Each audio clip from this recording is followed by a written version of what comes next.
such an asshole. AssholeConsulting.com, banging out another glorious week to be alive. As long as you're above ground, every day is a good day. Hi, Mr. Asshole. Sorry for not getting back to you sooner. Oh no, we gotta scroll down here. Here's the request. That's where it just said, hey, I paid. Here, and I got an interesting video request for you if you want more money, which we always do here at AssholeConsulting.com. Might be best to keep most of the following anonymous, though. He's been working at a high-level STEM thing at a high-level division of a high-level company somewhere in the world. The work is intellectually stimulating, which is a godsend for me. He also helps out Asshole Consulting any way he can. Him and many people across the world within this profession, which is actually kind of large, so I won't nail it down anyway.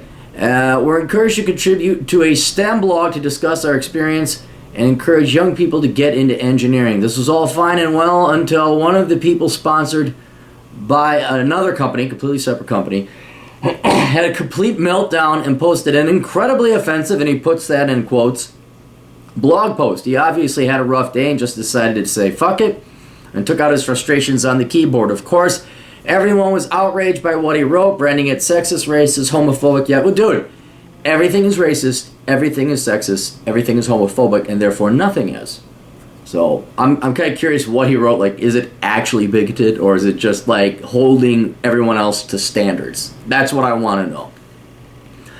I, on the other hand, found his blog post fucking hilarious because it pretty much describes everything wrong with corporate place in a nutshell. On the other hand, it doesn't exactly help promote STEM as a career path for young people, which is desperately needed here due to the skills shortage.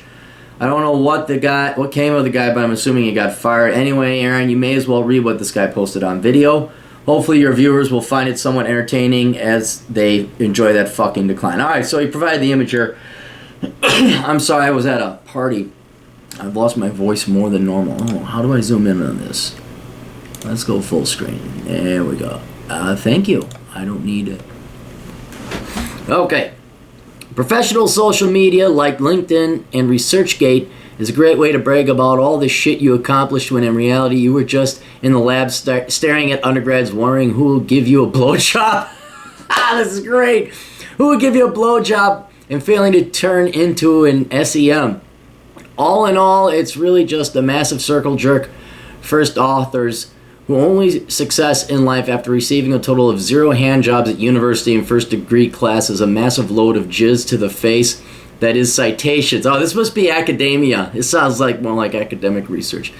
Being able to make yourself seem like you actually know the difference between graphene and graphite is what the world wants to see. Kind of like when I banged your twin sisters in the three-way while the milkman was waiting his turn, when all I did was jack to it in an old condom that was once inside your mom. Holy shit, dude. No one wants to work with a guy who can't use a fume cupboard and has glasses that could see into the future. P.S. He ain't getting none of that sweet science pussy. Only thing he's getting is a career as a research assistant while some acne-riddled undergrad fails harder at life than he is. At least that makes him feel better. But I digress. Being able to have a location where the world sees you in a suit and tie allows you to express the vast knowledge you have gained over the years without actually having to be there is absolutely fantastic, because we all know the first chance at social interaction, you're either going to break down and cry or jizz yourself when you receive that handshake from the only female at a conference. LinkedIn especially is great for the unemployed. It gives you vague hope that there are actually companies out there looking at your profile thinking, I could use a first-class Oxford graduate with 5 years experience and can handle himself independently. When it is just Michelle from HR who could not give a fuck because she has her life sorted at her minimum wage job with mild sexual harassment she has to deal with on a daily basis. But one day you will receive a message from a recruitment consultant that they have a job to fill that makes you go full chub. It turns out to be a fail in which you told your mom you had a job already packed, and now you're begging for a slice of toast in the morning with the regret on her face, telling you your disappointment will never amount to shit because that's what you are, a reheated turd in the punch bowl that is LinkedIn. So don't tell me he couldn't have used his real name. He had to have posted anonymously. I don't know anything about the world of STEM academia. It sounded like this guy he was a PhD candidate and all that. But yeah, it's nice to see. Everyone's got to put on a face because being polite and sucking dick is more important than actually having skills or being an engineer or, in this case, a PhD. But it's nice to see that deep down inside everybody knows. And that's one thing the media, corporate social responsibility departments, HR, and just people have to make the decision. It's like in theory you have these academians and theoreticians who study, military or warfare history. And they've never been a soldier. It's good to know that you got the lieutenants and the captains and the sergeants and the enlisted men who kind of know better. It's what was it? Not Saving Private Ryan. Band of Brothers. They got an order to go across this river into this town. This is when the Germans are almost defeated. And they want to get more intel. There's no intel to get. What are we going to get? We found out that Hitler's favorite color was blue from the one prisoner we got. And I think it was even, Winters said, okay, we're going to tell whoever it is back at HQ that we did this and we found absolutely nothing. And he didn't send people in. So it's nice to know that while the pretty people with the corporate executive jobs and the HR cunts and the CSR people and we're here for diversity, yeah, it's good to know that deep down inside it's yeah, you know what, you're just a fucking pathetic piece of shit loser. You'd be happy to touch some boobies.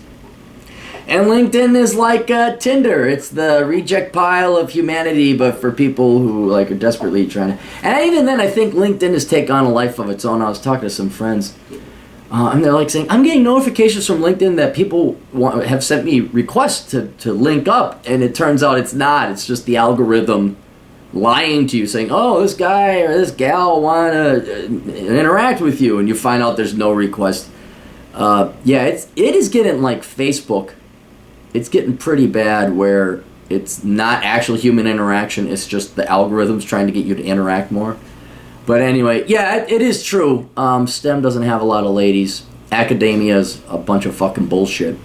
And it's kind of sad that even STEM and academia, but what? Is that the thing with PhDs? You got to explore something that hasn't been researched already.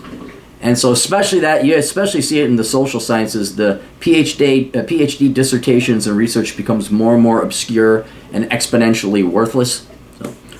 All right, that's all we got. You guys have questions, I got answers. If you just want me to read shit that, you can't read or post on your own social media, the old captain can. So go to assholeconsulting.com, get my books at amazon.com, and listen to the Clary podcast on soundcloud.com. That is until they go bankrupt, and then I got to find a new host. We'll talk to you kids later. Toodles.